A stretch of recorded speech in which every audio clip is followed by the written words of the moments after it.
check. Online check.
Recording in progress.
Testing audio over Zoom, testing.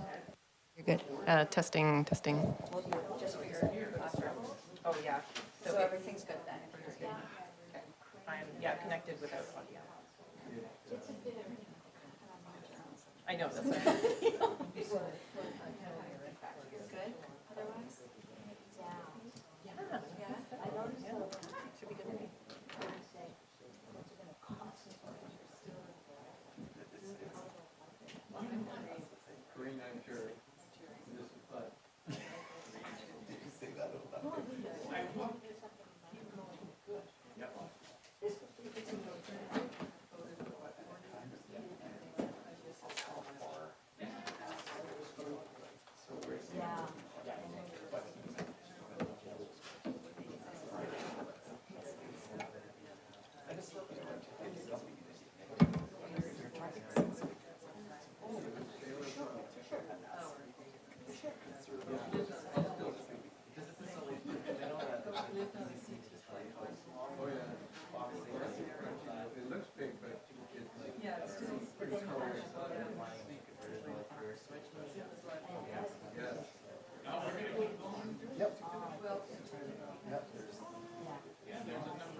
Just checking the audio on. Thanks.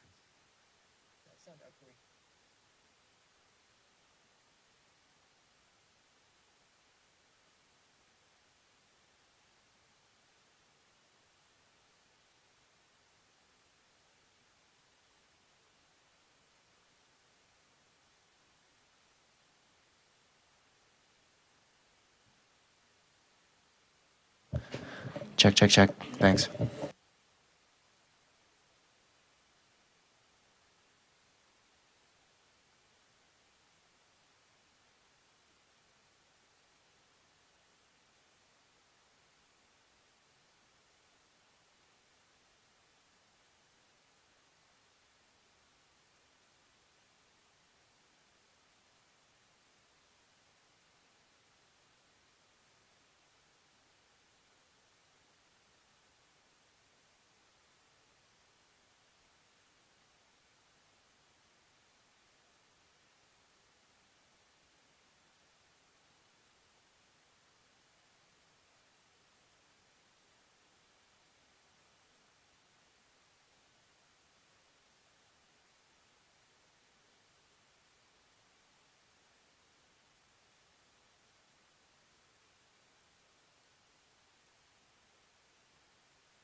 Good evening, everyone. I'd like to welcome everybody in the room and online today and call this meeting to order. It's currently 7 p.m. on Monday, March 16th, 2026. Thank you all for joining us tonight. I'm Councillor Smart, and I'll be chairing this meeting tonight as acting mayor, as we share the role of chairing at Committee of the Whole meetings with Council. Committee of the Whole meetings are an opportunity for Council to have a more informal conversation with staff where we give recommendations that are later voted on at a future Council meeting. Mayor Murdoch is also present tonight and is joining us at the table. I would like to acknowledge, to begin the meeting, that we are gathered here today on the territories of the Songhees and Cossapsum nations.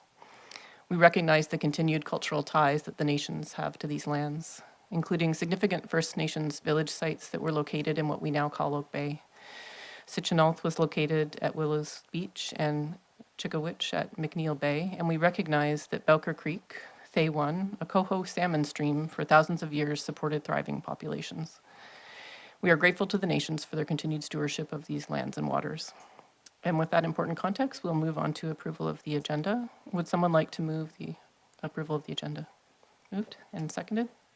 All in favor? Any opposed? That passes. We now have adoption of the Committee of the Whole minutes. Are there any changes, corrections, or omissions? Seeing none, would someone like to move adoption of the minutes for both February 9th and 17th? I think we can, yep, okay. And seconded. All those in favor? Any opposed? And that passes. We'll now move on to Mayor and Council verbal reports. So this is an opportunity for Mayor and Council to communicate summaries of their committee meetings and to touch on their greater involvement in the community. So we'll go around the table clockwise, starting with Councillor Braithwaite. Thank you very much, Chair. Thank you very much for the opportunity to talk for a few minutes. I will just touch on something that the Mayor touched on last week, which was that we had a very successful Yes Awards again this year, our 19th year. Look for a big celebration next year for our 20th. We did celebrate 10 or 11 youth that night, and it was great to see so many members of Council and our senior staff there, as well as members of the community, so I thank you for that. We also had our initial Parks Rec and Culture meeting. I've had some meetings with the Royal Macpherson and Theatre Society, the executive and the board meeting. And I hope it's okay that I mention this. I'm glad I'm before you, Mayor, because I'm going to mention it anyhow. That the Canadian the Canadian Events Awards, we're actually finalists, or when I say we, I'm using the larger we, the Victoria Hockey Legacy Society, for the century celebration that we held in our municipality last year. We're up for 3 awards at the Canadian Events Awards, and so we're finalists for 3 awards. And also another organization that I'm involved with, which is the Greater Victoria Festival Society, is up for 3 awards. So Victoria is very well represented at these awards, and therefore all across Canada. So it'll be very interesting to see if we bring any of these awards home. I'll be very excited about that. I just want to offer my congratulations to the Monterey Centre for running a very, very, very successful rummage sale. I think it's probably the largest amount they've ever made for one of their rummage sales. And that would be it. Thank you. All right, I'll go next, and through you, Chair. I just wanted to just really provide an update for the CRD, as the last meeting was on Wednesday last week. It was a pretty significant one. A few items that were finished there last meeting.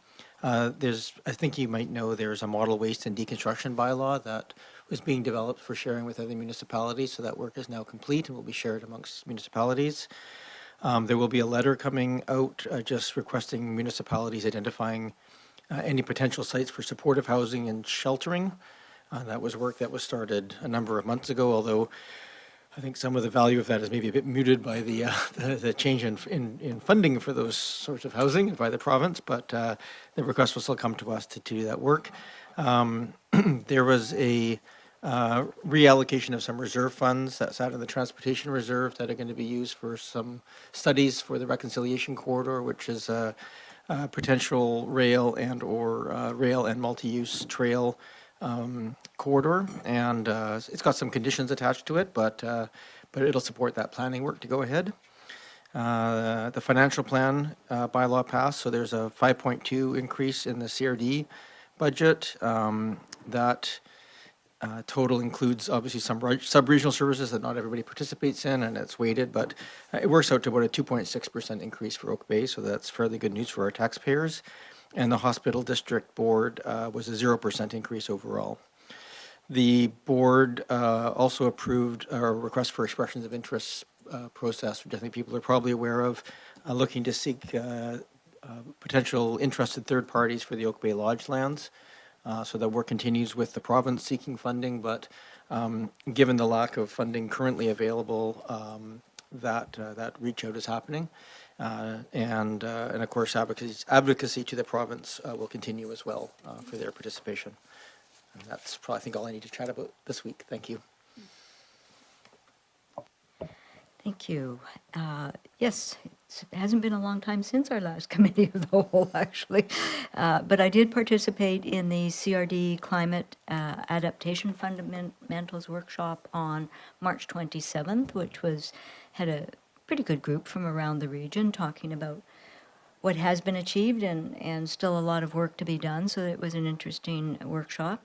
I also, as the liaison to CREST, the Emergency Radio Communication Systems through in the region, I chaired the finance and preparatory for the audit coming up, meeting with the representatives from KPMG. And a few of the functions, I did actually donate some things to the rummage sale, so I think that added to the revenues this year. So I did say I took a few treasures over, and so it was a really successful, great turnout, and they're really to be congratulated on all of the hard work they do. And that concludes my report. Councillor Green. Thank you, Chair.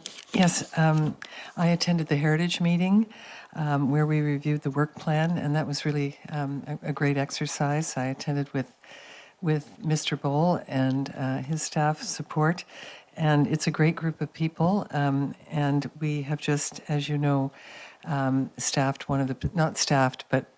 appointed someone to a vacant position. We have one vacancy remaining, so if anyone is interested in serving on the Heritage Commission, please get in touch with our Corporate Services Department. So that was a really good meeting. I also attended the South Island Reconciliation Action Committee meeting this morning. I'm part of a hiring committee to replace the provincial liaison for the CIRAC. And so I'm on the hiring committee with as vice chair, and then Mayor Maya Tate of Souk, and the other person on the committee is Mayor Cliff McNeil-Smith of Sydney. And our CAO, Michelle Hunt, attends with me, so it's a very good group. I attended the Regional Water Supply Commission meeting for the month of February, and that was a great meeting as well. And the GVLRA, I was unable to attend today because of the conflict with the CIRAC meeting in Souk, but I understand we're in the middle of negotiations, and I think it was a meeting today to talk about that. So thank you. Thank you, Chair. Through you. In the month since our last meeting, I've had no scheduled standing committees for which I liaison, so I haven't gone to any, but I haven't missed any either. I did participate in a very, very interesting webinar put on by FCM earlier in late February on how to value trees as natural assets, which had 3 fabulous presenters from Gibson's in British Columbia, Markham, Ontario, and Glasgow, Scotland, about how to manage good tree inventories and use that data for managing the urban forest. And then just this Saturday, I participated in the Village Workshop sponsored by Oak Bay United. Thank you to them. It was a wonderful day of sort of reconciliation-focused activities, both engagement and reflection on the experience of Indigenous peoples of Canada through colonial history and the impact of residential schools. So that was a very meaningful opportunity. That's everything from me.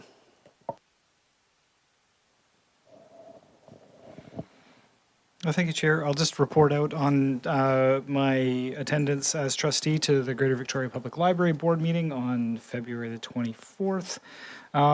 Number of different items covered on that agenda, but probably, well, maybe not most significantly, but very making reference and discussing a really engaging piece of national research that's been done on library systems by the Canadian Urban Library Congress. Which has done a large-scale nationwide impact of Canadian public libraries study with 26 member municipalities, of which GVPL is one, 26 different member systems with 18,000 participants participating in the report. The report is, I will circulate it for council's interest. It's the analysis quite interesting. The methodology that's used is quite interesting, analyzing folks who use libraries. And there's much to discuss there, but I guess I will just reference a quote from the report itself. It leads with a report from a user from the Ottawa Public Library System, indicating, the quote is, "Everyone is equal in the library, regardless of your social status, regardless of your annual income, regardless of your social class, regardless of the class to which you think you belong or don't belong, regardless of your ethnic origins, and regardless of your legal status in Canada." So I think that the report is broadly inclusive of a number of intangible things that make the library system essential for our society and essential in our community. And I was quite taken with it. So we're passing that on for council's interest. Thank you, Chair. Oh, thank you, everyone, for sharing.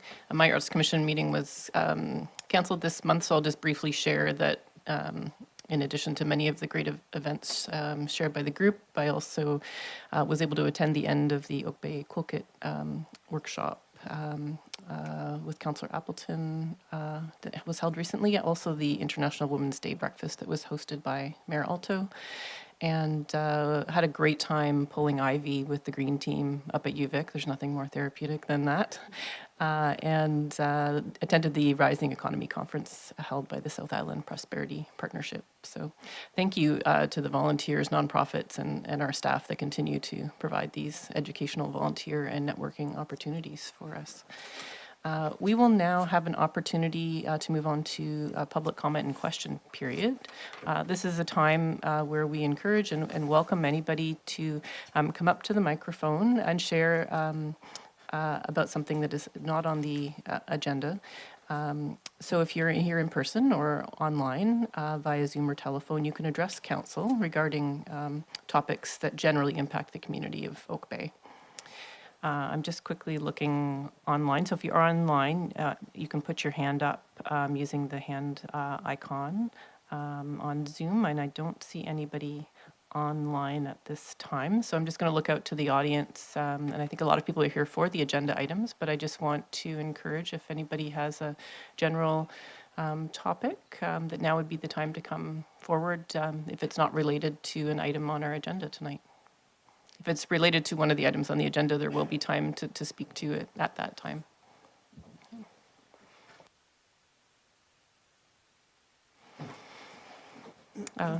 Welcome.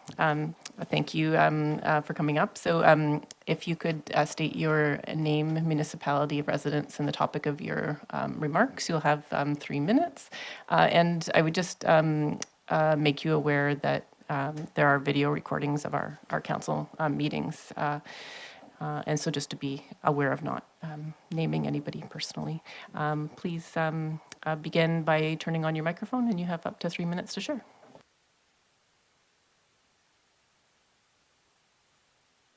There. Thank you. So my name is Stephen Shepherd. I'm now an Oak Bay resident, I'm happy to say. And I did just want to briefly touch on something that Councillor Smart just mentioned. And so through the chair, I wanted to really express my thanks to the district staff for the collaboration from parks, from planning, in organizing the Quilkit evening event that we had a few weeks ago, 2 or 3 weeks ago.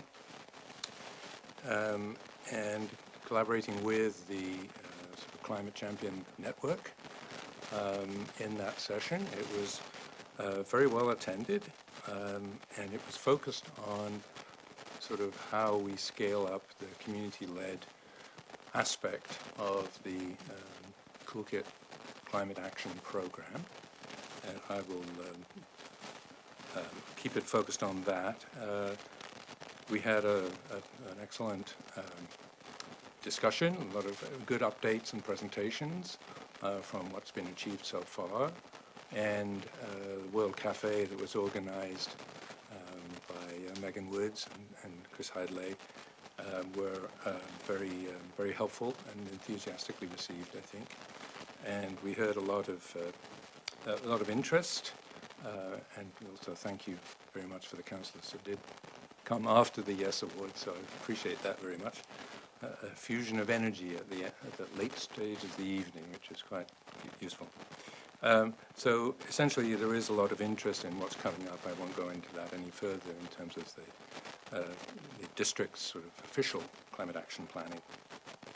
But we certainly look forward to continuing that collaboration and really just really want to give thanks for the organization and the results that came out. We look forward to hearing a lot more about it, obviously. With that, thank you. Completes my... Thank you so much. That's really appreciated. I'm just going to give a final opportunity if anybody else online or in the room would like to come up and speak to council on anything that's not on the agenda. And I'm looking around, and it looks like I will close public comment and question period.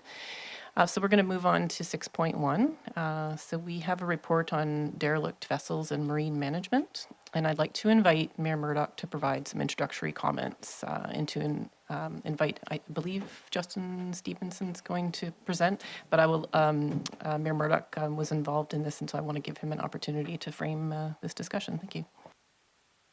Thank you very much, Chair, and yeah, thank you. Justin, please come forward.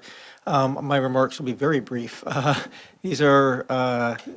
This is an issue that's been around for a very long time. It's not unique to Oak Bay. It's pervasive around waterfront communities around BC, and many efforts have been made to try and address the issue of derelict boats. I guess there's just a couple of points I would like to make.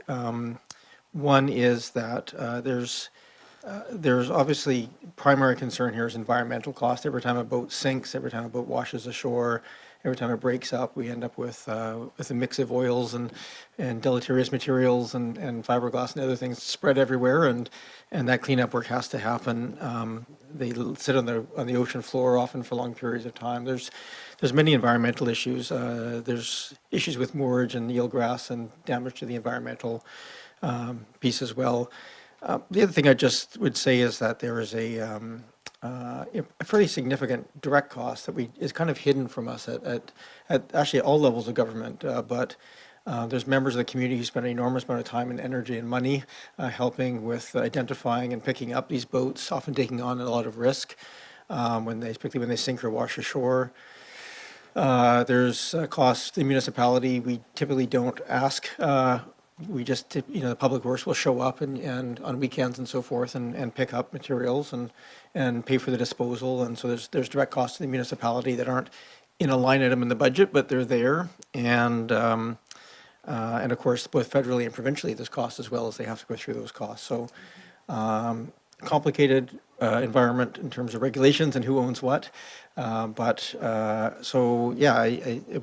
the support of council, obviously this started quite a long time ago, announced this, and I really appreciate the group coming together. And with that, I will hand this over to Mr. Stevenson to do an overview of the report, and then we can obviously get to questions through you, Chair. Thank you very much, Mayor, and through you, Chair, Councillor Smart. First of all, I'd just like to say what an absolute privilege it was to be asked to chair this task force, your task force, and frankly, a real pleasure to work with such an outstanding team of individuals, marine specialists, over the past 6 months that Mayor Murdoch brought together for us.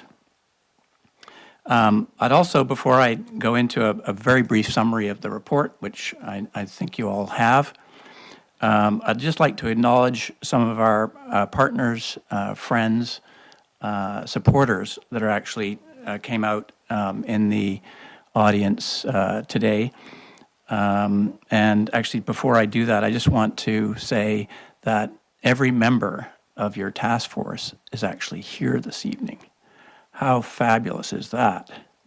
The one person that isn't here is the CEO, Brooke Kostelski of the Oak Bay Marine Group, but we're fortunate to have in his place Jeff McKay, the Director of Operations of the Marine Group. So thank you, Jeff, for coming out. In terms of partners, friends, supporters, I'd just like to acknowledge Jackie Bird is here with us this evening. Jackie, thank you. Also, Jacques Sirois. And Jacques, I think, along with maybe some others, might have some questions or some comments to make perhaps a bit later if we have time. And I'd also just like to acknowledge Clay Evans, who is a retired, very senior executive of the Canadian Coast Guard and well known here on the West Coast and responsible for some fantastic programs that are in place now up and down the coast, including the Coastal First Nations search and rescue teams in various locations, particularly on the North Coast. So it's nice to see you, Clay. Thank you. I'm retired. Clay is retired, so. So the issues around derelict vessels, environmental risks and pollution, occasional criminality, potential personal safety risks, and other issues are not new or novel to Oak Bay, as our mayor has already mentioned. However, the time has come for our community to do something constructive and positive about these issues, and now is the opportunity for Oak Bay Council, together with our partners, to do something about it. The task force report outlines the history, regulatory framework for marine jurisdiction, and current status of the two most affected waters of Oak Bay, those being near the marina and in Cabra Bay near the Royal Victoria Yacht Club. The proposed role of the Yacht Club has not yet been discussed by its board of directors, as there may be several options available, and so future direct discussions with Oak Bay will clearly be necessary. Furthermore, as this is a council initiative, we did not formally consult widely until council has had the opportunity to consider our recommendations. So without further ado, the recommendations, I'll just summarize them. Number one, to update the district's P4 zoning to establish enforceable anchoring requirements similar to those established by the City of Victoria in the Gorge Waterway Zone and in Saanich of 48 hours maximum and no more than 72 hours in a 30-day period. 2, Oak Bay should pursue with the province of BC a water lot lease or a license of occupation for both Oak Bay and Cabra Bay, and if successful, consider the reestablishment of a mooring field in each area contracting with one or more commercial partners, which could well include our local First Nations.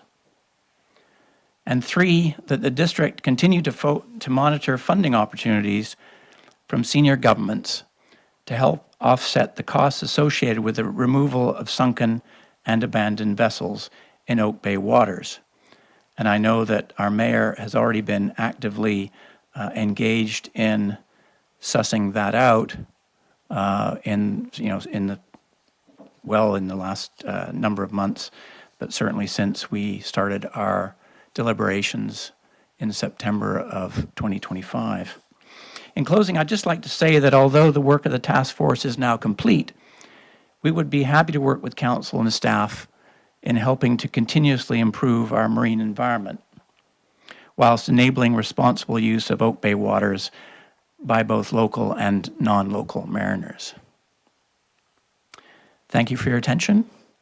and I'd be happy to answer any questions, as would, I think, any of our your task force members. Thank you.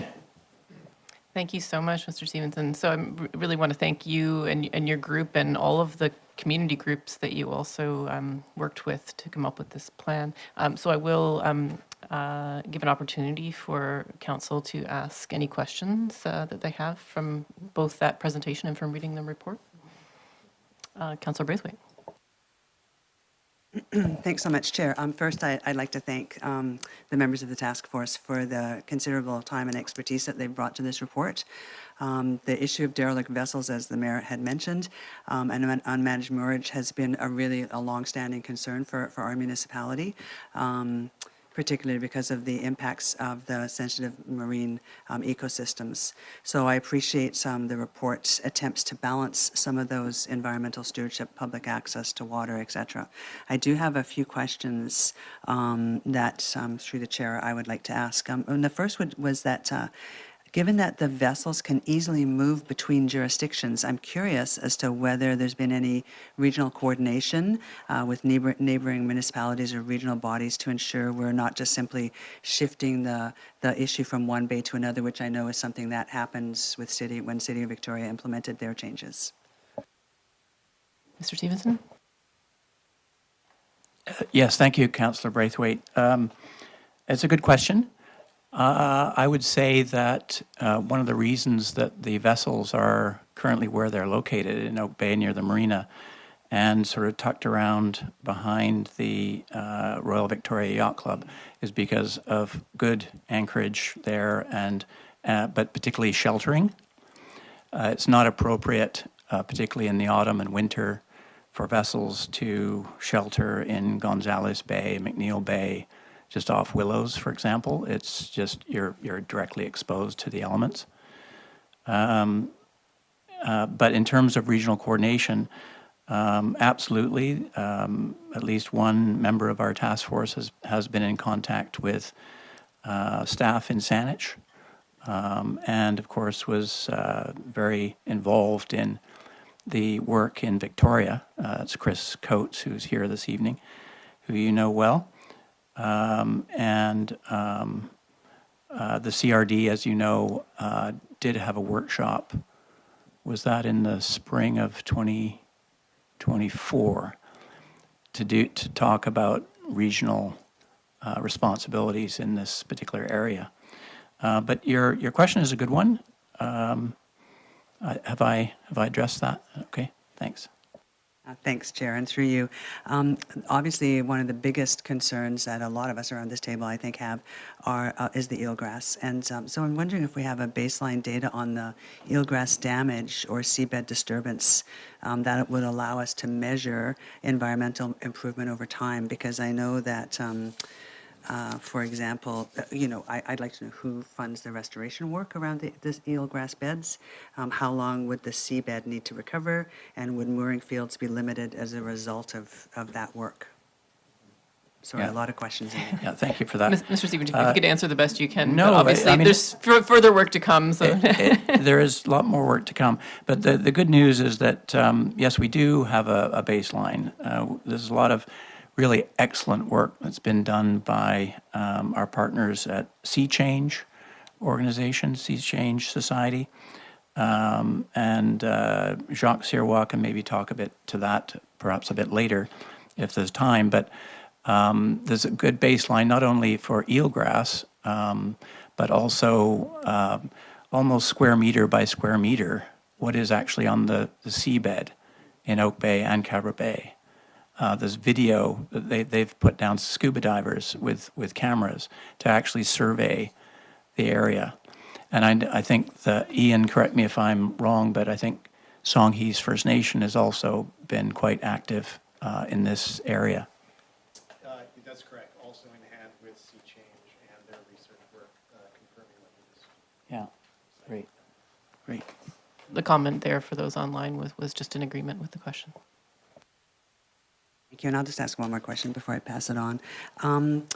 The report, your report does outline a really great framework for regulations, for regulation, but I'd be interested in understanding what the ongoing operational model might be required to monitor it, to enforce the regulations, given that we don't have as a district currently any dedicated marine enforcement capacity, and I think that's one of the biggest issues that we face. Mr. Stevenson? Do you mean the environmental monitoring or the vessels? Vessels. I think in the future, if the first recommendation is taken on board and the zoning bylaw is amended, provided that's enforced, the future would be the commercial partnership, I think, between the municipality and whichever the organization or organizations that might be. They would be monitoring that directly themselves as part of the agreement. Thank you, Chair. Councillor Patterson? Yes, thank you, Chair, and through you to Mr. Stevenson and to all of the task force that have been involved. Thank you so much for the work that you've done on this and your commitment and passion to protecting the coastal water system. It's really important leadership role to take on, and I must say I found the report very thorough, especially one of the lower cost ones that we've had lately that is so professionally done. So thank you for that. And my questions do follow along on some of what Councillor Braithwaite has just touched on, but a couple of extra ones. For the liveaboards that are moored right now, are they really passive? I'm trying to understand, are they passive in mooring and staying there, or do they actually migrate from this location? My understanding is a bit of both, but generally they're static. And on that front, understanding right now is that there are 0 liveaboards in Cadbury Bay and perhaps 4 or 5 in total in Oak Bay, near the Oak Bay Marina. Great, thank you. And I think you've already touched on some of the rationale for why the moorage is attractive to the vessels.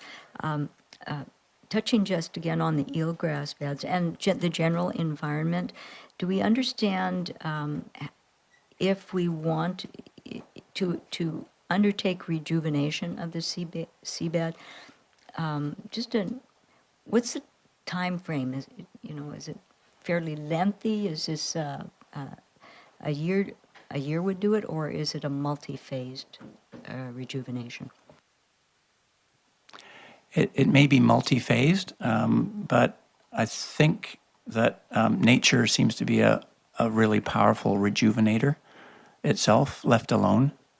And you'll see in the way that we've structured the implementation of the different potential actions that you might want to take, rough timelines in there. So it may well be a year or two, perhaps longer, from when things are tidied up, shall we say, or cleaned up before it's appropriate with a partnership agreement to reestablish some sort of commercial operation.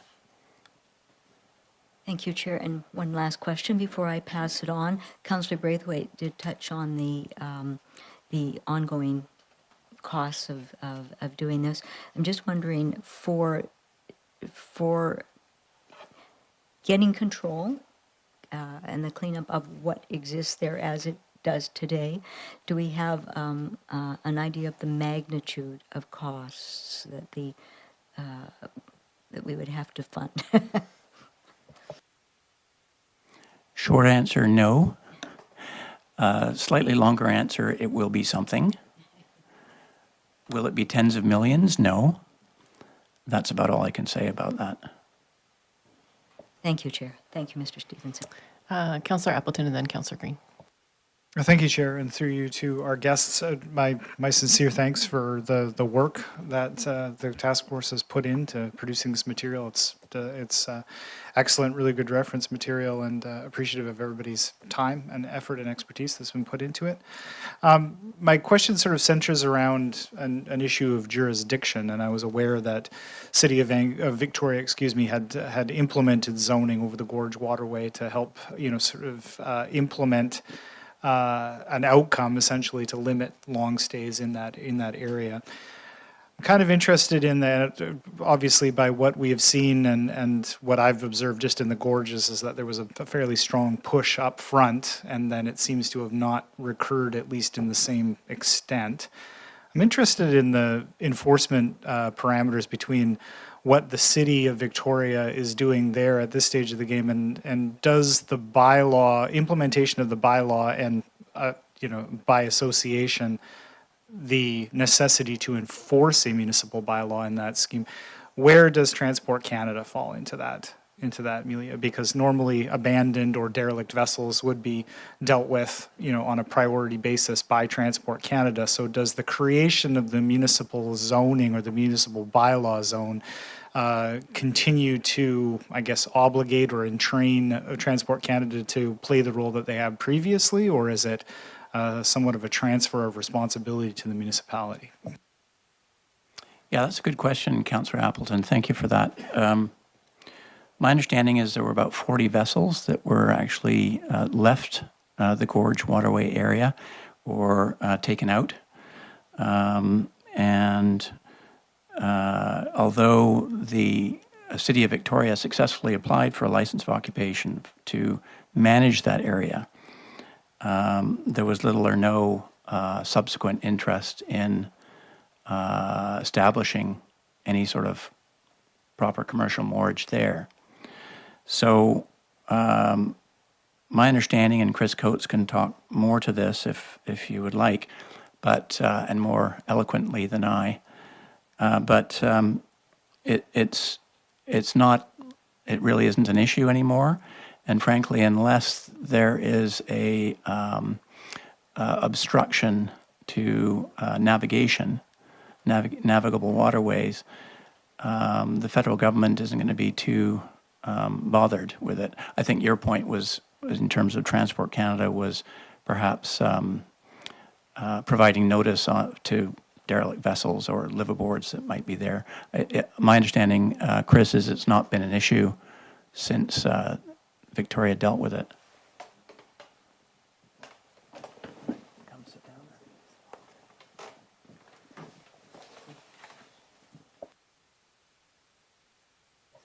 down. Good evening, and to that question through the chair. So it's important for council to keep in mind that your role doesn't change so much in this concept of changing actually your P4 zoning regulations to sort of modernize them. So that's a land use consideration for council, and you've all talked quite thoroughly about what the implications behind that land use decision might be.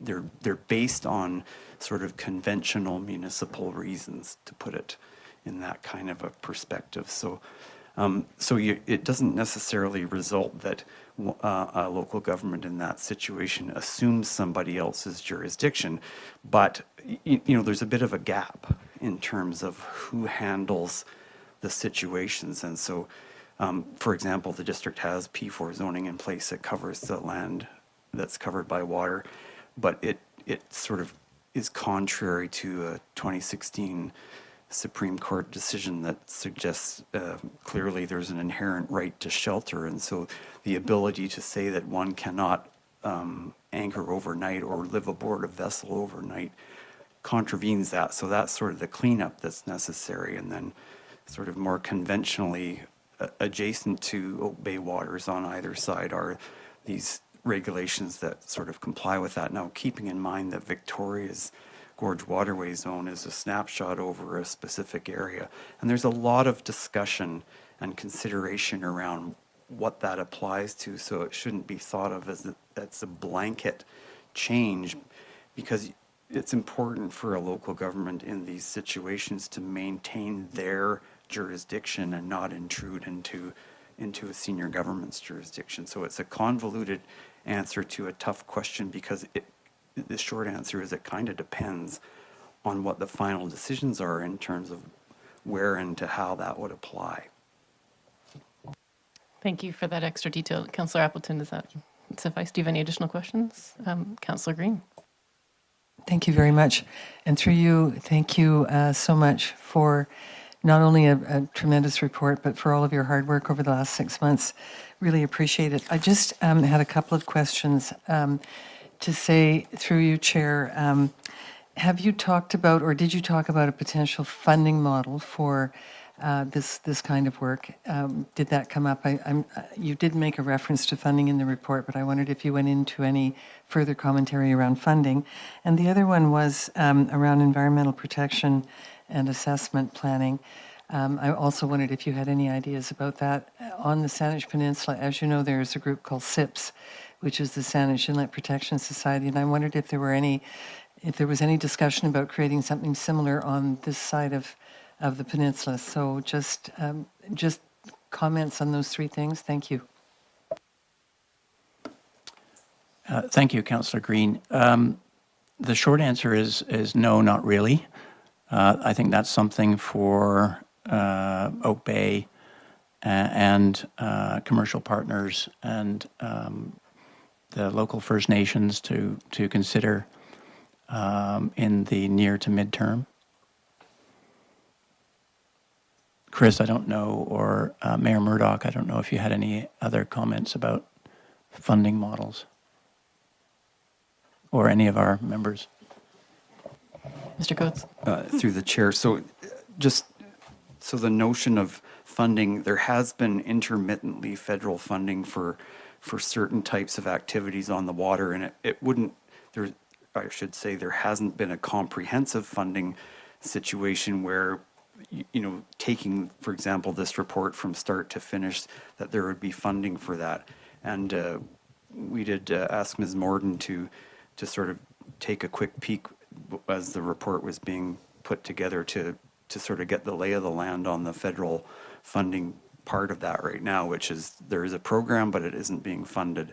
And so, the current situation lacks funding, but that's not to say that doesn't change. But right now there isn't any, and so the costs, and this is a little bit to something that I mentioned briefly or a little bit earlier, was that you're not really entering another government's jurisdiction, but at the same time you're filling that gap that isn't being filled, and so that has a cost, and it costs the city of Victoria. There's no question about that, and I think Mr. Stevenson did a good job of trying to frame it up, because they don't really know. And in the report that I authored for council in July of 2024, I spitballed, $100,000 to $200,000, and that's very parochially for the initial enforcement activity. And it really comes down to, do you have to end up in court to prosecute or pursue the compliance with your bylaw? Because as council members are all too well aware, there is no remedial action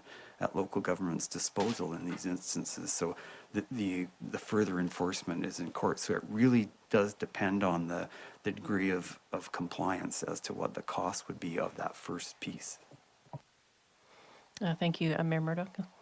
Just think the other point that was touched on in the report and deserves, so there's the points that are being made here. There's obviously the ecological recovery. There's the enforcement portion is needed, which is very hard to quantify, and appreciate that.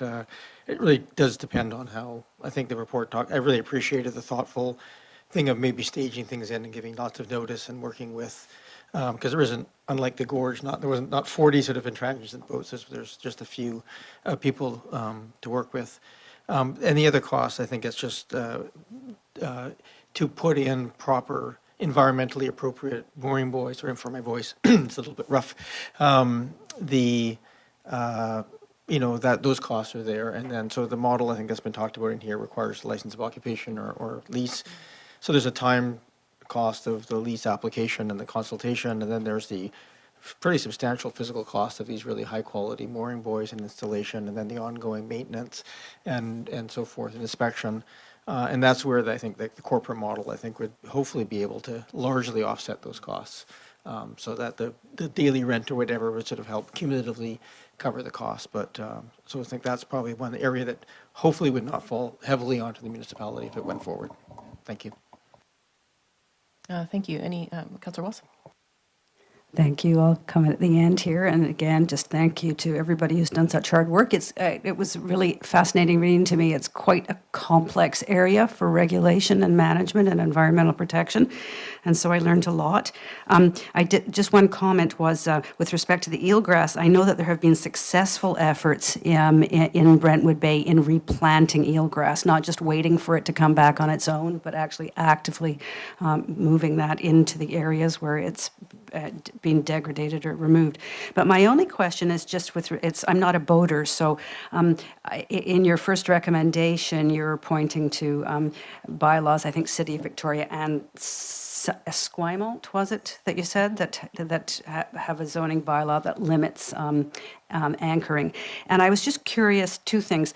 How those limits, I'm not a boater, so I don't understand why 48 hours maximum or 72 hours in a 30-day period, how that reflects what actually goes on and what people who are responsible boaters want to do if they come to moor somewhere. So I'm curious about that, but also whether you think, in your opinion, sir, that if bylaws are developed in Oak Bay, that they should match those in Victoria and Esquimalt. Is it important to have a framework that's identical with respect to achieving the right results? Mr. Stevenson. Thank you for the question, Councillor Watson. Yes, that is exactly the intention and part of the thinking behind that, those numbers in terms of the time for anchoring to come in line, if you will, with what the gorge setup is in Victoria, and also what occurs in Saanich, our other neighboring municipality. In terms of why, so I don't know if there was a question about why that length of time. I don't know the answer to that question, but I think it's important that we in Oak Bay would go in parallel with our neighboring municipalities. That makes the most sense to us. I'll go to second-time speakers. Councillor Braithwaite. Thanks so much. And sorry, I forgot to ask this question before, so I appreciate you coming to me for a second time.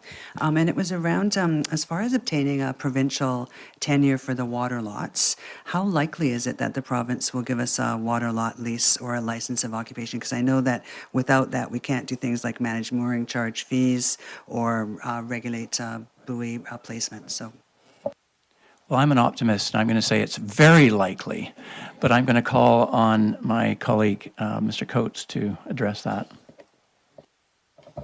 Thank you. I think it's a difficult question to answer, I think, really, because each request is going to be based on specifics. What are the problems that you're trying to solve? What are the other interests around the area in the water? So, I think there's a tone set for local governments to receive tenures in these areas. They're not uncommon, but there's always nuances and other circumstances that would come into play. So stop short of saying it's a roll of the dice, but I think I think the likelihood is it would be reasonable to expect that over time and with the proper consultation and consent processes of other affected parties, that I think one could suggest that the likelihood would be strong.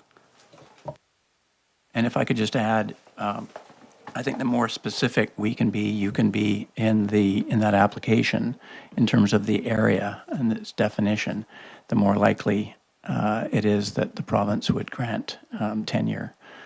The opposite would be to say, we'd like to have a license of occupation for all of our foreshore area or all of our shoreline. And that is much less likely, I think. But I think the more specific it is, and we would be very specific, in Oak Bay for these two areas, the more likelihood we'd have of having that approved. Thank you so much. I'm just looking around the table in case there's a Mayor Murdoch. Yeah, thank you. And I think to that point, and through you, Chair, it seems rational, given the acknowledgement that, of course, in the report and in your opening comments, that this hasn't sort of been approved by the yacht club or anything. That so is from the group's perspective. As an awkward place to ask you to go and seek permission or approval from a third party when it's a municipal task force. Is it sort of the thought that it just, after at the end of this meeting, it probably does make sense to forward it to the yacht club for any additional thoughts, because obviously things like the mortgage management would be dependent upon their sort of formalized interests, and I guess probably also to Saanich and Victoria, just so they would know what it is that we're contemplating. Through you, Chair. Mr. Stevenson? Yes, absolutely. I think, the sooner the better. We can refer it to for comments and consultation to a number of groups. I know that, including the yacht club and other neighboring municipalities. I understand that in addition to having direct representation of the Songhees First Nation, you have already shared and have consulted with the local First Nations in this area, and will continue to do that in a more formal consultative process before any changes are made, if you consider doing that in the future. Yeah, thank you. Thank you for those comments.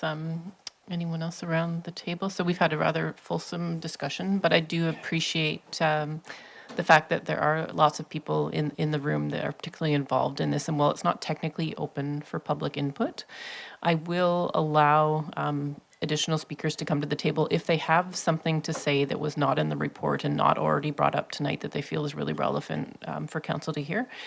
You may make your way up to the table, and you have up to 3 minutes to share with council. Thank you so much, Mr. Stevenson.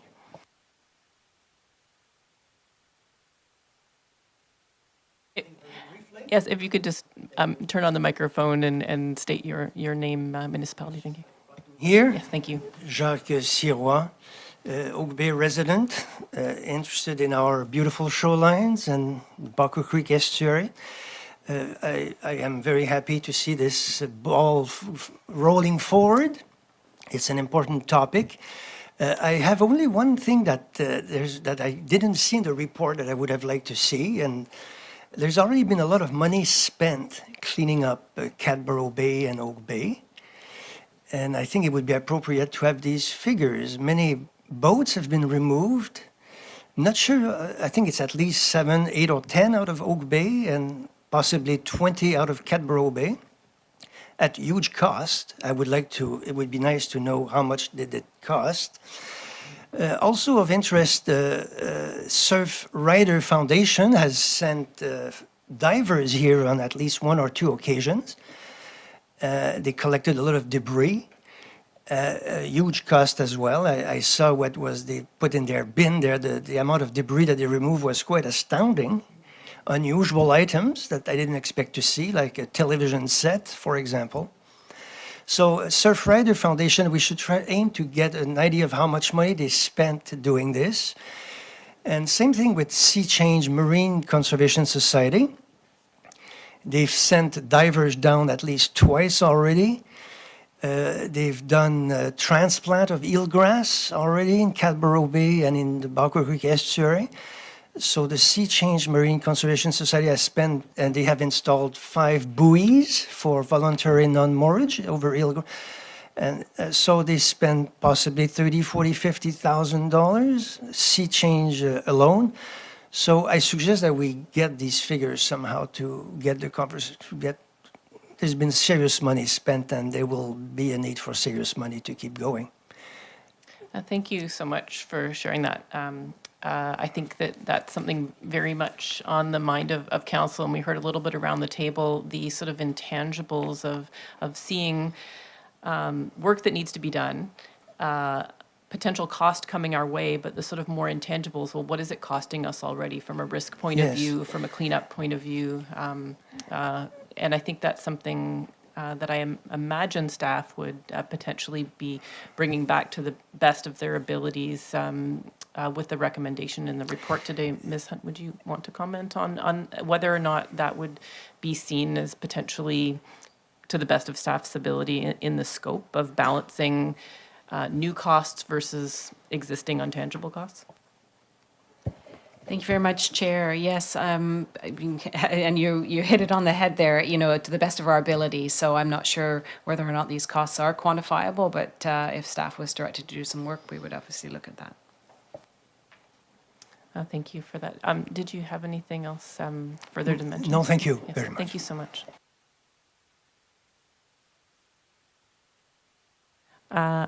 I don't see any hands online, and I'm just looking around the room, and I don't see anyone further that's looking. Oh, wait, one more. Please, if you would like to add something, you're welcome to come up to the microphone. You're good? Okay. Okay. So seeing no additional questions, would anyone wish to move the... Move receipt of the report. Yep. Yep. I'll call the motion. All those in favor? Any opposed? And I'll move the staff recommendation. Both of them. Okay. Moved in second. Calling the question. Oh, first there's a comment. Sure, just for clarification. The report, the recommendation that's in here is sort of takes the entirety of the project and has us consider that as a priority project. And I just want to make sure that I'm clear about that being the direction here, if that's the understanding. So it's not parsing it out, it's basically the entirety of this report essentially going, and staff will use that to make a project options analysis to come back to council under the priorities process. Is that through you, Chair? Yes, Ms. Hunt. Thank you very much, through the chair to Mr. Mayor. Yes, so the report outlines a series of implementation recommendations, 1 through 6, and so staff would be taking that away and looking at, you know, the options for implementing those in terms of, you know, staff time and cost and you know, any alternatives. But that it would be those series of implementation steps. And I just note that sort of the first 4 are around doing the zoning bylaw update, and then the last 2 are really around the provincial tenure and seeking, you know, seeking the water lot lease or the license of occupation. So we could report back after the 4th, or I guess the 3rd step, because the enforcement piece is sort of a separate piece as well. But I would say no, given the complexity of what we've just heard and the complexity of the various steps here. I think we should report back on the entirety of the recommendations. And then, sorry, through you, Chair. So I guess I'm struck by and sorry for the explanation, but it'll lead to a question, I promise. There was just a flag there on the P4 zoning, which does sort of indicate that it's out of sync with sort of current standards and the challenges that have happened in Victoria for similar. So I'm just wondering if there's if that is bifurcatable so that we could, you know, advance potential zoning changes that were more in alignment with the City of Victoria and look at that as sort of a separate project.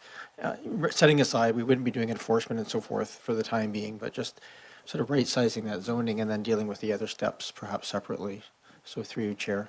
Yeah, thank you. Maybe, Ms. Hunt, if you could just clarify whether it would be important for us to sort of sever and describe that, or if staff would sort of proactively potentially bring back that smaller piece that could be actioned earlier. Yeah, thank you very much. Through the chair, I think, you know, we can certainly take that away and look at that. I do note that the report talks about a number of regulations that would, you know, likely require legal review to make sure that so it's, as much as it sounds like it's a simple updating the timing on that, I think it's also suggesting that it includes some regulatory tools. But we will, you know, endeavor to come back with something around just the zoning if it does seem simple, but until we've sort of dived into this. I don't know if Mr. Bowl has anything he would like to add, but yeah, I think I understand where you're coming from, that we'd like to move this along and try and address it piece by piece, but I think we'd have to take it away and look at it in more detail. Okay, I think if that's going to come back as part of a report and that's understood, I'm fine with that. I wasn't sure if that should be made clear in the motion, but I'm comfortable giving that answer. I think that will be looked at and come back. So thank you for that, Chair. Looking for any other discussion around the table before we call the question? Oh, Councillor Green. Yes, thank you. I just want to acknowledge the work done by this group again, because this has been an ongoing issue for Oak Bay and Cadbury Bay for some time. And I think the fact that the mayor was able to pull together such a talented group of people and committed, I think really we owe them a great debt for doing this work that we were ourselves unable to do. And that's all I have to say about that, but thank you. Is that? Sorry, Madam Chair, I did note at the end there, Council did muse around asking that the report be sent to Victoria and Saanich, and I can't remember if there's a third party, for their information, and I wondered if Council wanted to provide direction to staff to actually share this report. I was going to suggest after this motion passes that I would find it in order to have a motion arising to direct that regional sharing with municipalities, neighboring municipalities and the yacht club. Yeah. Councillor Green? And would you mind if we added a couple of organizations like SIPS and Sea Change? That would be helpful. Thank you. Just looking for further comment around the table before we call the question on the motion on the table. Mayor Murdoch. I was going to just make a comment at the end, but I'll take an opportunity here. Just it's always interesting when all this work gets done and collated, and I just want to I didn't sit in on many of the meetings. I did have an opportunity to sit in on a couple. The level of work that was done away from those meetings and together really was substantial, and I just want to acknowledge that work. It's now going back into the municipal system where we will pump out reports and next steps, which I always seem to think a little bit counter enthusiastic when you've gone through all that work and you're kind of hoping to come to a meeting and get things action. But this is a really important step. I think the primary reason I wanted this done was because it was taking a very long time to get things moving, and with no internal expertise, it's almost an impossible thing to do outside of hiring consultants or something. If you wouldn't mind, I just wouldn't mind just sort of having the members of the working group just stand up so the council knows your faces as well. So can I just ask, so Izian Cesarak, just stand up and give a wave. So he was incredible from Songhees and provided all. I won't give backgrounds. It's all in the report. Jerry Thompson, Eric Daly, Justin, of course, who gave the presentation, Chris Coates, who we all know, and Brooke Kostelski was not here, but Jeff McKay obviously is here. And so thank you, Jeff, for being here. And last but definitely not least, we have David Bratzer, one of our Oak Bay Police members, who has been instrumental actually in leading relationship building and services for the on-ocean community. And so I just really want to thank all of them personally for the time and effort and work that's gone in for that. So they're not old. Yeah, thank you so much. It truly just shows the strength of community and volunteerism. Appreciate it. So I will then call the question on the two-part recommendation in the report. All those in favor? Any opposed? None opposed? That carries. And then I would find it in order if somebody wanted to put I'll forward move that the motion report be rising. referred to neighboring municipalities, the Royal Victoria Yacht Club Board, and other local agencies that would have interest. Any further discussion on that? I'll call the question. All those in favor? Any opposed? That carries. Thank you. Thanks, everyone. We will now move on to corporate reporting documents. So I will now be looking towards 7.1, the Climate Action Program Annual Update, and I'll just give people a moment to leave the room.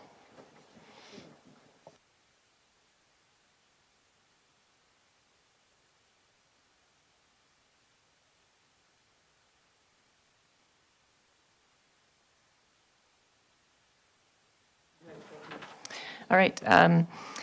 I would now, through Director Bull, like to invite Megan Woods to provide an introduction to the Climate Action Program update. And I'll then be welcoming questions from Council before opening up this topic to the public for questions and comment. Good evening, Mayor and Council. The item before you this evening is the Climate Action Program Annual Update, which provides a Year 1 update on the district's Climate Action Program. As Council will recall, the program was endorsed in February 2025 and established a coordinated work plan for climate-related initiatives funded through the Local Government Climate Action Program, or LGCAP. The program brings together a range of projects aimed at strengthening the district's climate leadership, developing actionable plans for both municipal operations and the community, and supporting residents through education, partnerships, and program delivery. This update highlights progress made in 2025 and early 2026, including completion of the district's corporate greenhouse gas inventory, application of a climate lens to the official community plan, and completing the province's required LGCAP reporting. The report also outlines several initiatives currently underway, such as the EV-ready fleet plan, development of a corporate and community climate action plans, and continued collaboration with regional partners. Overall, the program is progressing as planned and within budget, with several key milestones expected in 2026, including the launch of the Community Climate Action Plan and the delivery of the EV-ready fleet plan. I'm joined by the Director and Deputy Director of Community Building and Planning Services, and together we're happy to answer any questions Council may have. Thank you. Thank you so much for that introduction. I'll look to the Council table to see if anybody has any questions. Councillor Appleton. Oh, Councillor Braithwaite. Thanks. Thanks so much, Chair, and through you. Thanks so much for the report. It was really great to see how well we're doing. 22%, I think, was the number since 2007, and I think that's a really good start. Obviously, we can always do more, but I know we're progressing on a number of some important initiatives that will help us move forward on that. My first question was, do we know which sectors are responsible for, this might be controversial, do we know which sectors are responsible for most of the remaining emissions, like transportation, buildings, like the areas where we could maybe cut a little bit more? What? Yeah, through the chair. On the community side, it's pretty evenly split between transportation and buildings emissions. So I think there's good opportunities in both areas. And it's actually a similar sort of situation on the corporate side as well in terms of emissions from our facilities and from our fleet. Thank you. Thank you. Thank you, Chair. And my next question was, what kind of ongoing staff capacity do you think is going to be required to be able to maintain the CAP once the plans are completed? Or is that something we can forecast yet? Ms. Woods? Through the chair, I think it might be difficult to forecast at this point. I think some of the work of those plans will give us guidance there. So specifically the Community Climate Action Plan, we've scoped it to include an assessment of required resources, both potentially financial as well as capacity-wise.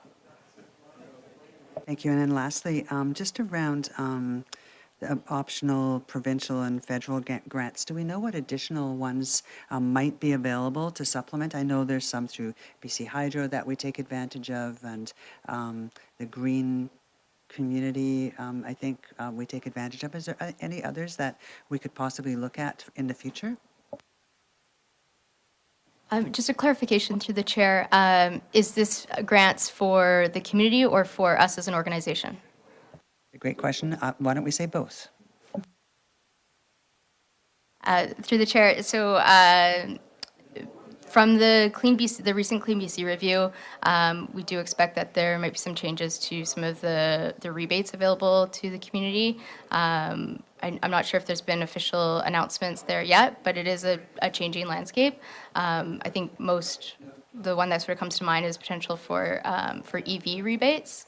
And then on the corporate side, there, again, it's also a bit of a changing landscape. So there continues to be opportunities through BC Hydro, but they're changing, and sometimes timelines change quickly. And then also, yes, through federal organizations like FCM, there are grants available, especially on the adaptation side of climate action. Thanks. Mayor Murdoch and then Councillor Patterson. Thank you. And through you, Chair, my only question is just, it's sometimes difficult, I think, for the public and for us to kind of really get a kind of a visual of trending over time and what the impact have been of various projects. And I know many, many years ago we had some reports done up with nice graphics that had sort of showed them, but on the website we're kind of limited to LGCAP reports and things which are not super intuitive or clear in terms of those. Is there any maybe just a little overview how we might, or how we do and how we might provide some of that information so that we're seeing, the reduction of emissions over time and perhaps the impact of specific projects as they're being advanced, through you, Chair. Yeah, thank you. It would be helpful to think about that in the context of our, if that's really going to be part of what comes out of this community engagement coming up, or if that's something that has been given thought to already. Through the chair, I think we, through like the community climate action plan, we will have more of those graphics available, hopefully, to have on our website. But also, we're in the process of developing more of a energy management plan for corporate operations as well, and we might be able to tell that story a little bit better as we move further along. I think we're kind of still in the building block stage, the year one of the program. But yeah, it's something that I think would be really helpful, and it's always good. It's a bit of a challenge to communicate the importance of the significance of the actions and what the overall impact is, and to find out what resonates with people. Thanks. I'm going to make a very short comment. It's not a question, but it'll be the last of my comment. Thank you for the report. It's very helpful. I would just, my observation of this is that we're always going to be challenged for any project to justify the cost attached to it. And so that narrative is actually required, I think, to kind of lay out how the money's been spent, how the impact it's had, and the benefit it's getting to the community, both through cost reductions, which is really significant over the years, but also the emissions reduction. So I think it's an important narrative to share with the community and for us as decision makers as well. So thank you for that. Thank you. Moving on to Councillor Patterson. Yes, thank you. And I think Mayor already did touch on part of my question, but it was again Ms. Woods, the just reporting on effectiveness and efficiency, particularly when it comes to things like the fleet vehicles and some of the of our corporate operations. And often there's trade-offs. You gain on one and you lose on the other. So I think that is something that needs to be articulated. I wasn't sure if it would be captured within the scope of the framework of the climate action program, or if this is something that would be more relegated to each of the departments when they are proposing selections of equipment or modifications. Ms. Woods? Through the chair, I can speak to that a little bit, especially in specifically the EV Ready Fleet Plan, which we're expecting to complete by about June of this year. And so we expect that there will be a presentation delivered to council, and we'll definitely be looking at some of those trade-offs and what the long-term potential challenges, but also benefits are from a cost perspective as well as an emissions perspective. Thank you. I have Councillor Watson. Thank you, Chair, and through you to Ms. Woods. I just have one question, sort of hot out on the heels of my participation in the FCM webinar on management of the urban forest. I just wanted to understand how the management of Oak Bay's forest, the public forest, actually connects to this plan in terms of its benefits and its reduction in greenhouse gases by carbon uptake, and if that is a portion of this or if that is considered separate and sort of a parks function. Thank you for that question, Councillor Watson. That's a really interesting one too to think about with this division that we've done between corporate and community planning. I look forward to hearing what you have to say, Ms. Woods. Yeah, thank you through the chair. I think that they're it's obviously related to both the climate change mitigation and adaptation. So the urban forest will play a big part in our considerations during the Community Climate Action Plan process. We also have the urban forest management strategy as well. And so that is a separate plan, but it's certainly one that these plans will sort of revisit and speak to. I hope that helps to answer a little bit of your question there.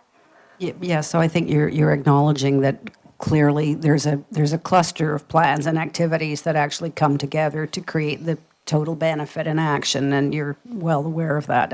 I just wonder if at some point, the accounting in the for the provincial the LG cap reporting, does that make any reference to the forest management strategy, or do the benefits of that factor in there at all, or is that not considered? Through the chair, we do speak to initiatives, policies, plans, the work that we do in our provincial reporting, but as far as the accounting, it doesn't factor into that piece, no. Thank you. I'm just looking around the table to see if there's any further questions. Just before I go to second time speakers, I did just have a few questions.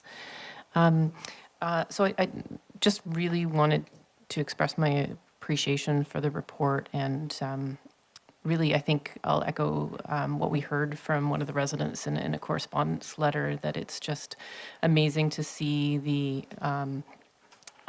the lens that's being put on the whole district, and the real integration that's happening, and a real appreciation for Ms. Woods, what's on your plate.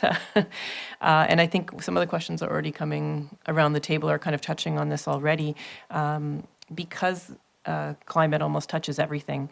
When we have this one-year update, I guess thinking ahead to the next one-year update, what comes to mind for me is even some more of the things that aren't in this report. Would it be interesting to integrate those for next year? So for instance, the Cool Kit recommendations, I understand that most of those have been operationalized, but some of them are a higher budget that may need to come back to council. Are things like the Cool Kit recommendations, things like the car share bylaw review and engineering, are there other aspects of what's going on in the district that aren't in this report that we could add, understanding after reading this report how much you have on your plate?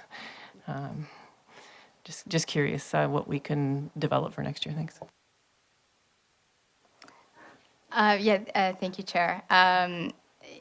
Yes, it doesn't cover everything. Certainly, it's an aim to report back on the high-level program that we laid out last year. There's lots of other work and underway and connections happening, and potentially an opportunity in future reports to present that information a little bit in a little bit more fulsome detail. As you said, many of the Cool Kit recommendations have been operationalized and have sort of found their way into my work plan, but there are other departments as well who are working, certainly parks services, but also engineering, public works. And so it's a full organization effort, and so some of the work is about building those connections as well internally. Thank you. Well, thank you for that. I just have one more question, then I'll go to second-time speakers. And it was with regards to the mention in the report about increasing our public infrastructure for EV charging, and I appreciate hearing that. And I guess I definitely have had some comments in the community from residents not fully appreciating the aesthetics of some of the public infrastructure that we've seen in other municipalities, being a little unsightly from a streetscape point of view. And I wondered if you could just comment at all on if we're looking at potentially expanding charging infrastructure in a way that's more visibly noticed in the community. Is that something that would potentially come to council, or would it be directly operationalized? Thank you, Chair. Yeah, the charging stations that are under preparation, it's based on direction from Council a couple of years ago. It's the CRD project with, I believe it's federal funding. I'm not sure, I can't remember if the particular locations were discussed with you or not, but at this point we don't intend to bring that back because the grant application was approved by Council. Grant was since then approved, and now we're getting to the implementation stage. So, but we definitely can see if there's more information perhaps that we can share otherwise outside of the council meeting. But that's where that one is at. Thank you. Thank you for that. I can imagine that if there is a visible streetscape impact, a council may at least want a heads up about that. That would be great. Going to second-time speakers, Councillor Braithwaite. Thanks so much. And I just was wondering, given the many climate initiatives that are right now being pursued across the CRD, are there opportunities for Oak Bay to collaborate maybe more closely with some of the neighboring municipalities to perhaps share costs, and then it's around granting again, and maybe access a larger grant funding than we're able to on our own? Through the chair, yes, and we do look for those opportunities. The public EV chargers that we were just speaking about is actually through a CRD obtained grant. So the municipalities work closely together in the climate action space, and we're all interested in more opportunities for collaboration. Thanks. I'm not seeing any more questions around the table. I'll be opening this up to public input. I'm just going to start looking online. I don't see any hands up online, but if there's anybody online that wants to speak to this, they can use the hands up emoji, and I'll call you online. Looking around the room, is there anybody around the room who would like to speak to this agenda item? If you do, please come forward. I'm not seeing anybody. Oh, yes, please. Please come forward and state your name and municipality, and you have 3 minutes to share. Thank you. Stephen Shepherd again. I'll say one of the things that I was going to say earlier, but I didn't held back. And that was, I think there's a great opportunity to sort of combine the top-down and the bottom-up community engagement side of the climate action plans on the community action plan, of course, which is, I think, unusual amongst municipalities in my experience. And just to reiterate, I think what was said earlier, that there's a great opportunity to sort of leverage the volunteer network that I think we have and this building, and Oak Bay is famous for over many years, but is sort of crystallizing in some different ways now. And so if that helps address, flow of information, ideas, and we hope sort of action on the ground, then I think there's a great opportunity, and perhaps be a model for other municipalities, and maybe pursue some of those kind of grant opportunities. And the other just quick point was to reference the point about the connections with the urban forestry issues, which is something that I know in the past we and many others have looked at in some depth. And as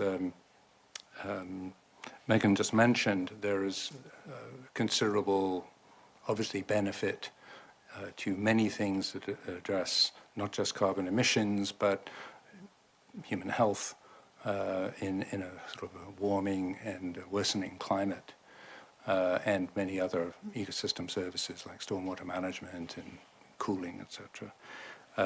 And so carbon sequestration is obviously a key part of it that would relate to the numbers that are modeled or calculated.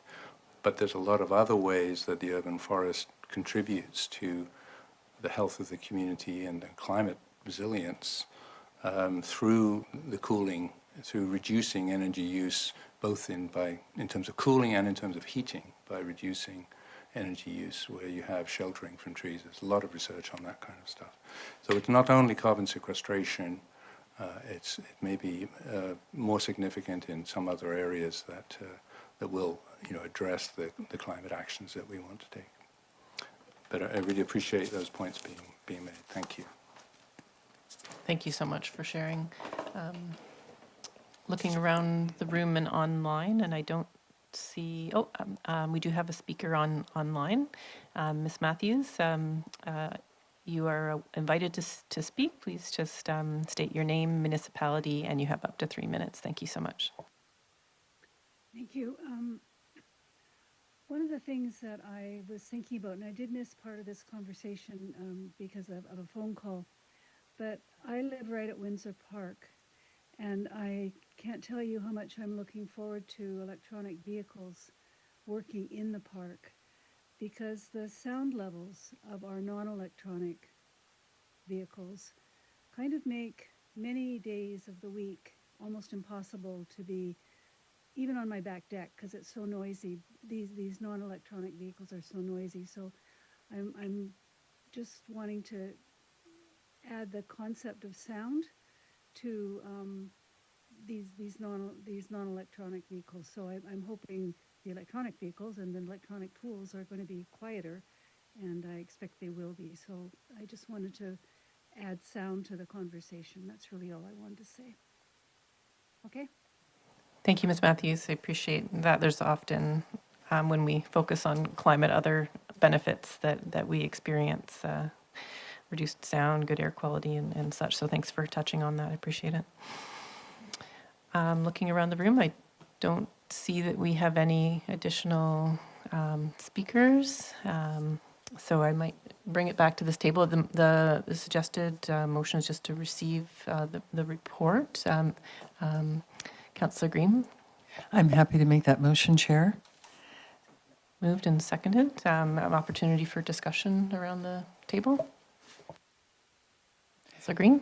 Thank you. I really appreciate, through you, Chair, I really appreciate the report and all of the areas that you're involved in, which are also integrated but separated as well. And I think the more integration we can bring to this kind of effort, the better. I was thinking about tree canopy actually, and development, and how they're separate but integrated.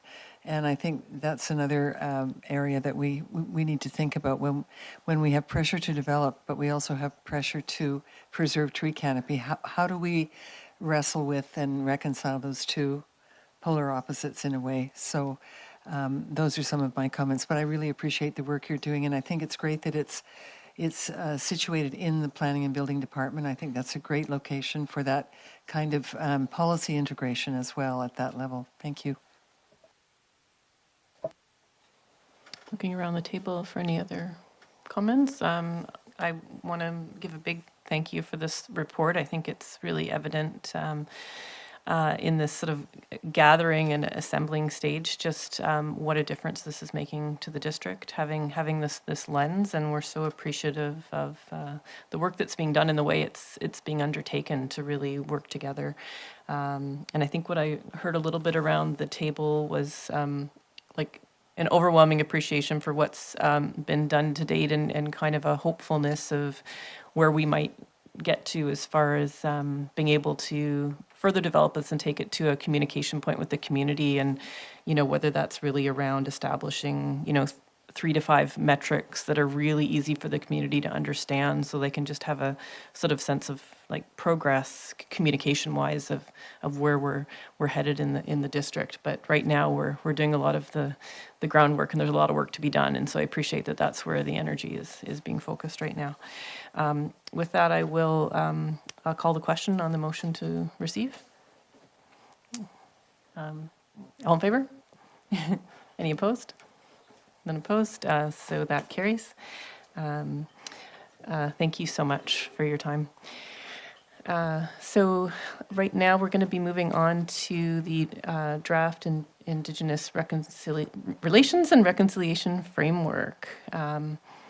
So I'd like to invite our CAO, Michelle Hunt, to provide an introduction to the draft Indigenous Relations and Reconciliation Framework, and I'll then be welcoming questions from Council before opening up this topic to the public for questions and comments. Thank you very much, Chair, and good evening, Mayor and Council. I am pleased to share this draft Indigenous Relations and Reconciliation Framework for your feedback this evening. This is intended to help shape how the district communicates and engages with local nations and the community organizations that assist the district in advancing reconciliation and relationship building with Indigenous peoples. It is evident that over the past 3 years, a number of activities and projects have been undertaken to advance relationships with our local nations by both the district and the community organizations. This framework is intended to provide a starting point for engaging with local nations to determine their priorities moving forward. It's centered around 4 themes or pillars, including government-to-government relationship building, cultural recognition and revitalization, reconciliation learning and activities, and conservation and stewardship of the lands and environment. In addition to providing a framework for discussing initiatives that may be of mutual interest with the nations, it also provides an avenue for further developing partnerships with community organizations in delivering some activities and initiatives. I want to recognize the member organizations of the Reconciliation Oak Bay Network who have contributed to delivering valuable community learning, cultural revitalization, and stewardship activities. And with that, I will turn it over to Council for any questions. Thank you so much for that introduction. I'll look around the table to see if there are questions from Council. Councillor Braithwaite. Thanks so much, Chair. And through you, I really appreciate the work that's gone into developing this framework and the emphasis that you've put on building respectful relationships with the Songhees and Esquimalt nations. So thank you for that. To me, the 4 themes that provide a thoughtful structure for moving reconciliation forward. And as we consider the next steps, I'd be interested in understanding how this work will be shaped by the nations themselves, if we know, and how we can continue to build meaningful partnerships that reflect shared priorities, and also involving groups like you mentioned, like Reconciliation Oak Bay, who have done really so much to help grow in Indigenous municipal partnerships so far. Thank you very much. Through the chair to Councillor Braithwaite. Yes, so this, I did share the framework with the Songhees and Cossapsan nations, but really this is, the next steps is looking at the initiatives that they want to work on and that we want to work on together. I think to move forward, we have to have sort of shared priorities, and so that is where the nature of the conversation needs to lead. And once we have those priorities, which we've determined together, I think then it's a conversation around, who's best to lead those and support those. In some cases, it may be some of our community organizations that are doing great work in this space, and in other areas, it may be the district and staff ourselves. But yeah, I really think the next step is about engaging the nations, hopefully, and determining, what are the concrete actions and initiatives that are important to them. Because I feel, and this is my own personal opinion, that, sometimes we get excited about the ideas of moving reconciliation forward, and come up with great ideas about what we think is important and how we could move it forward. And really, I think it needs to start with the nations as well. They have limited capacity, as do we. And so making sure that we're working on things that are jointly prioritized, I think, is the way to go forward. Thank you for that. Thank you. That's a great answer. Thank you. And I'm going to ask you a similar question that I asked in the last section of the agenda, which is, are there opportunities to collaborate with neighboring municipalities or the CRD on some of these reconciliation initiatives that we might be looking at? Yes, absolutely. We do have a number of municipalities that have joined together. I can't remember the name of it. It's the local government area Indigenous relations network or something like that. So there's a number of staff that have been getting together to try and work together. Again, recognizing that the staff and our partners at the nations are also have limited capacity, and so not wanting to reinvent the wheel over and over with them, but to try and work together. So yes, that group has been started, and I give kudos to Saanich for taking the lead on that. There's also, as Councillor Green mentioned earlier, the South Island Reconciliation Advisory Committee at the governance level, and so that is another area where we share and collaborate. What different municipalities are working on. So yeah, I think there has been some collaboration in this space. I have two more things. Municipal reconciliation initiatives tend to have the greatest long-term impact when they involve land-based collaboration. Education and ceremonies are important, but programs where people work together on the land and water often bring what we know as the strongest relationships. And so the programs that bring youth into the land to learn the stewardship can be some of the most meaningful forms of reconciliation. And the program that we're that's being brought to Anderson Hill, and we're actually funding, we actually put funding into this program when we did our grants and aid by the Vancouver Island Trail Association, is going to be a wonderful opportunity to combine environmental restoration with youth and learning. And I'm wondering if there's a way for us to kind of get a little bit more involved perhaps in that. I know it's a little bit in the future yet, but just to kind of put that bee in your bonnet as well. Yeah. Yes, Anne. Thank you. Yes, I will take that under advisement and connect with our parks team as well.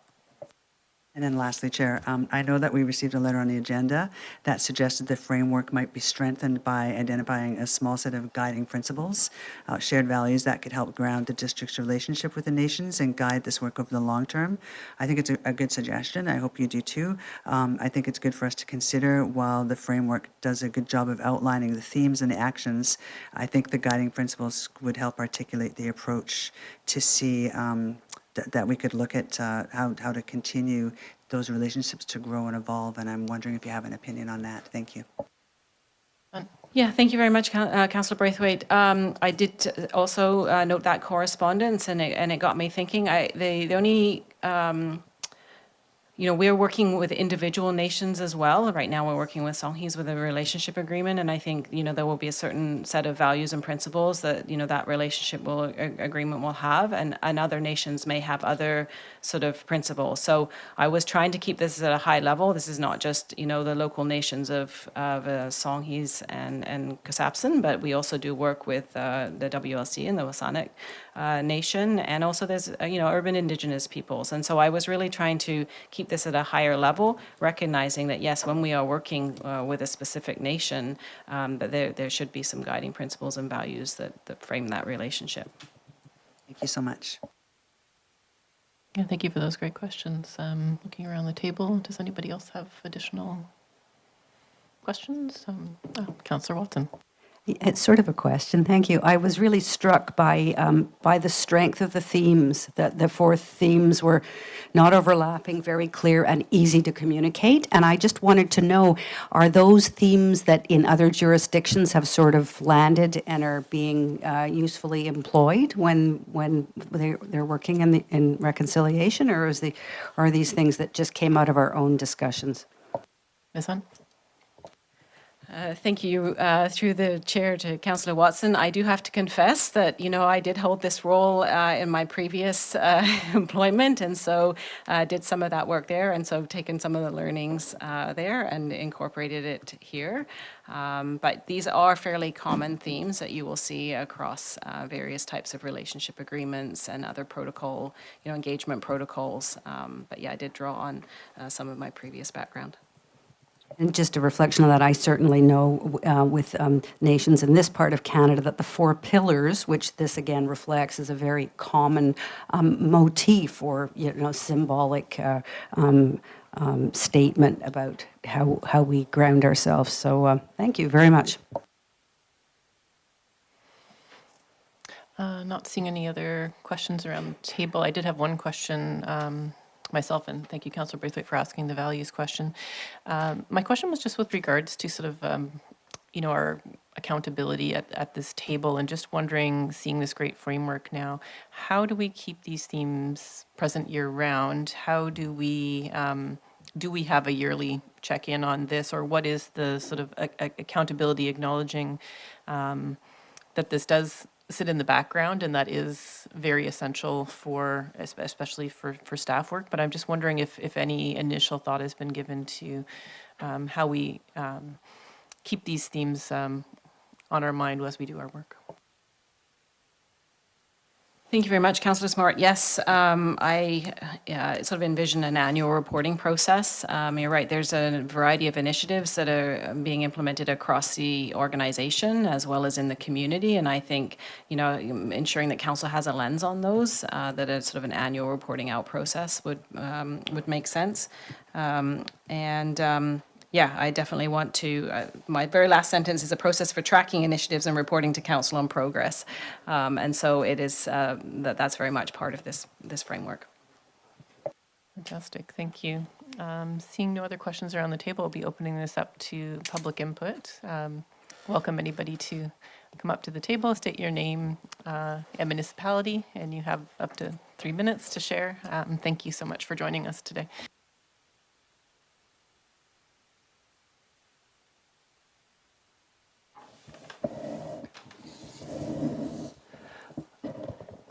Good evening, Council. My name is Bruce Kilpatrick. I'm the co-chair of the Reconciliation Oak Bay Network. And as part of our ongoing commitment to collaboration, my colleague and I are going to share 6 minutes. Thank you, Chair and Council. I'm Reverend Sarah Fanning. I'm minister with Oak Bay United Church, one of the founding members of ROBIN, as we often call it, the Reconciliation Oak Bay Network. For those who might not know, this network was started in 2021 with 3 partner organizations, and since then it's grown to a group of 12 organizations representing faith, community, environmental, heritage, recreational, and arts groups. Since that time, our network has focused on building relationships with nations, and we're grateful to have had meetings with the chiefs and councils. And we want to ensure that everything that we do as a network has value to them and is done in a good way. And to assist us in receiving their direction and guidance, the chiefs of the Songhees and Kasapsum have graciously created communication protocols for us back in 2023 that allow us to raise with them any of our proposed activities. Action was very much chosen as a deliberate part of our name. We exist to foster and support concrete steps to advance truth and reconciliation here in Oak Bay. Some of the ways in which that gets lived out is that we held community conversations back in May of 2024, at which 40 community leaders took part. We hold annual observances of Truth and Reconciliation Day with elders in full participation. And most recently, as Councillor Watson mentioned, we hosted 2 village exercises, which were fantastic opportunities to learn more about Indigenous history experientially, while also helping us brainstorm how we might live out reconciliation. We speak in support of the outline that Michelle Hunt provided as an Indigenous relation and reconciliation framework and program for Oak Bay, and the opportunities that it will provide for the district and our network to collaborate in planning and action to advance reconciliation in our community in the future. And as Reverend Sarah has said, we are here tonight to really, as a network, express our enthusiastic support for the draft Indigenous Relations and Reconciliation Framework. We know that you've heard from some of our member organizations directly with the same message from their specific perspective. It's really an important step forward for Oak Bay. It brings a thoughtful, coherent, and action-oriented approach based on relationship building and collaboration in an area which is a top priority for so many in the community you represent. It will bring meaning to Council's earlier commitments to adopt and implement the United Nations Declaration on the Rights of Indigenous Peoples and create forward motion on other commitments to specific action. And we definitely wanted tonight to express our gratitude to Ms. Hunt for developing this approach, as an expression of council's commitment to reconciliation, but also as an expression of our own commitment and leadership in an area that is so critical to the future of our future as a community, as a province, and as a country. So we appreciate the conversations that we've already had. We're about working together, and we look forward to the ones which we have planned. Our network and our member organizations also look forward to the opportunity to plan together with the District of Oak Bay and with Council as our elected representatives, as well as partnering on individual initiatives on everything from historical plaques to National Day for Truth and Reconciliation observances, to Oak Bay Reads Reconciliation, to the future of Uplands Park, the restoration of Anderson Hill, and to the Snowaya series. And I just wanted to pause for a second and thank you all for your expression of support and confidence in our organization in the recent grants and aid process. So just to close, we want to say that we recognize that we have different but symbiotic roles to play in this area. You as the government representing our community, and our network as a coalition of grassroots and community-led organizations. But what we share is a commitment in Lekwungen territory to be sure to take our direction and guidance from the nations around their priorities and aspirations and how we might best go about meeting them. So thank you, and really look forward to this, and congratulations, Ms. Hunt. Thank you so much for the work that you do, for showing up tonight, for really being ahead of the game and getting a community network going. It's so appreciated. Really looking forward to the future work you'll be undertaking, as I know many of us around this table have already benefited from much of the community work that has already happened. And so, just our appreciation. There's a motion to receive moved and seconded. So I'll just allow for any discussion around the table. Councillor Green. Thank you, Chair. And just a very quick thank you to Michelle Hunt, to Robin, to Councillor Braithwaite, who is our liaison to Robin, and to everyone else who was involved in putting this report together. I think the key sentence in this report from Ms. Hunt is under theme 1, intended outcomes, and it's the bullet, strong, trust-based relationships with local First Nations governments. That, for me, is the essence of what this work is about moving forward, and I really appreciate that being identified. Thank you.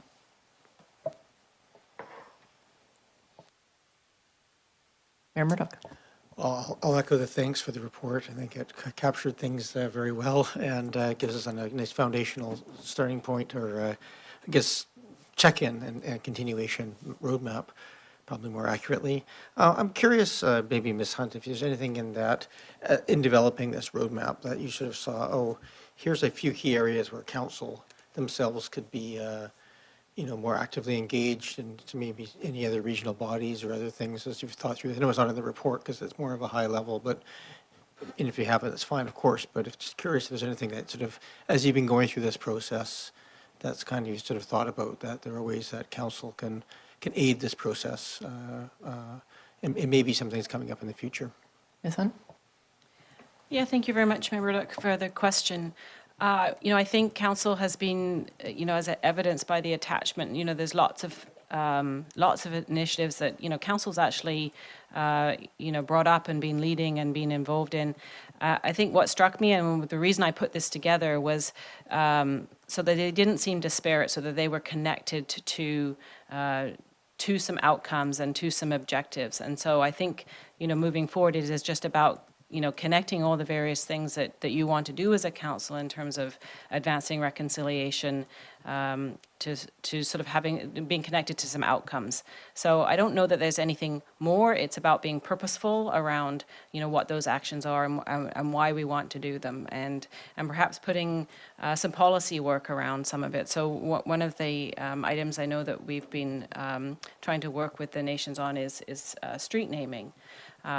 So rather than doing that on a one-off basis, but actually let's, get council to work to look at policy in that regard. regard, and a framework that we could advance that with the nation. So it's not just done on a one-off basis, but sort of more holistically. So I think, I'm hoping that over the next year we can advance it in that way. So it's just sort of bringing it together. To have purposeful outcomes and why we're doing it. But I really think Council has been advancing a number of different initiatives, and this was just my attempt to bring them together under a framework. Thank you. Seeing no other comments, I'll just echo. I think tonight we've seen now 2 great reports that have really taken so much disparate work that's happening and putting it into really crystallized containers to really help us sort of center the work that we're doing. And I know that is really helpful for us, and I think it's also helpful for the community to just really be able to visualize and see the momentum of what is happening. So much gratitude for the proactiveness of bringing this forward, and I look forward to the continued work. With that, I will call the question to receive the report. All those in favor? Any opposed? None opposed? That carries. Is there any new business? Looking around the table, no new business. Are there any notices of motion? No notices of motion. Would anyone like to call adjournment? Seconded. All those in favor? Any opposed? That carries. Meeting is adjourned. Thanks, everyone.